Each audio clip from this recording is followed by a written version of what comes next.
So the wealthiest 10% of Americans own basically everything. So a record 89% of all US stocks. So let's get right into the story, right? The wealthiest 10% of Americans now own 89% of all US stocks held by households, a record high that highlights the stock market's role in increasing wealth inequality.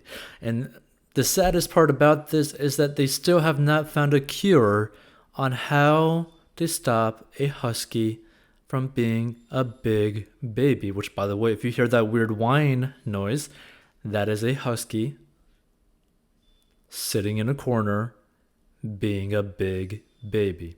So the top 1% gained more than $6.5 trillion in corporate equities and mutual fund wealth during the COVID-19 pandemic. Yes, you big baby.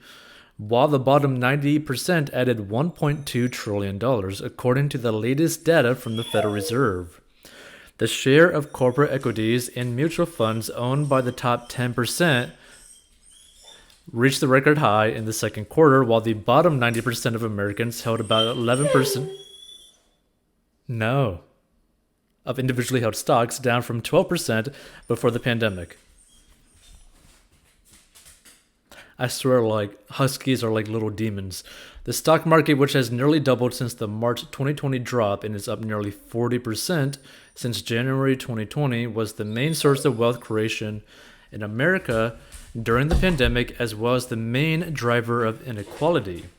The total wealth of the top 1% now tops 32%, a record according to the Fed data. Nearly 70% of their wealth gains over the past year and a half, one of the fastest wealth booms in recent history, came from stocks.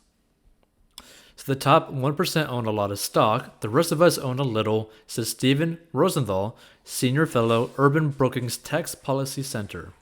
The growing concentration of wealth comes despite millions of new investors coming into the stock market for the first time during the pandemic, leading to what many have labeled the I can't even say this damn thing. Okay. Democratization of stocks. So Robinhood added more than 10 million new accounts over the past 2 years and now has over 22 million. Many of them held by younger, first-time investors, yet while the market may be owned more broadly, the gains in wealth it creates are not being more widely distributed. Rosenthal said that while the army of new investors may be numerous, they are also still small, with the average account size at Robinhood at about $4,500. When markets rise, they will have far smaller dollar gains than wealthier investors with hundreds of thousands or even millions in stock holdings. So many of the younger investors also bought in at higher prices compared to bigger investors who have been in the market for years and see larger gains, Rosenthal said. Also, many of the new investors have more of a trading mentality, buying and selling stocks rapidly with leverage in hopes of quick gains. While this strategy can create big winners, others may see lower returns than those of investors who simply buy and hold for the long term. The top 10% saw the value of their stocks gain 43% between January 2020 and June of 2021, according to the Fed. The bottom 90% saw stock wealth rise at a lower rate, 33%. They might account for a larger share of trading activity, but that's different from ownership and wealth, Rosenthal said.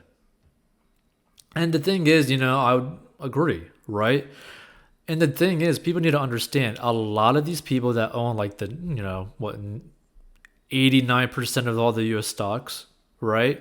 Is because a lot of these Americans that own a lot of these stocks are either owners or in the top positions of massive companies where they are given massive amounts of stock options, right? This is where you have people who work at Netflix end up getting paid 10, 20, 30 million dollars a year in stocks, right? Same thing with Apple, where you have the CEO, I believe Tim Cook, made nearly $1 billion in just stock options, not just salary, right? And the thing is, a lot of their wealth, a lot of their money that they are actually worth, right, is in stock, not really in real estate, not in basically anything else. It's basically stock, because you could end up having a company, having a portion of it, it end up going public, and then there's so much hype around it that you could literally end up becoming like a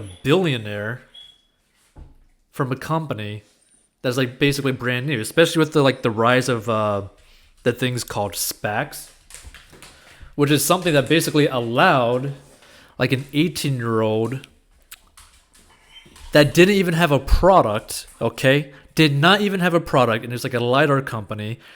This 18-year-old became a billionaire, okay? Because of stocks, right? Did not even have a product when they went public.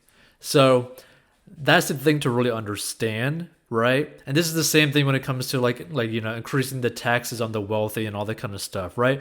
It will never work because none of these like top earners really actually take in a lot of money. They don't really actually make a lot of money. It's just their net worth exponentially increases nonstop because a lot of times they end up just buying assets that will grow exponentially, right? So it's just something to really think about.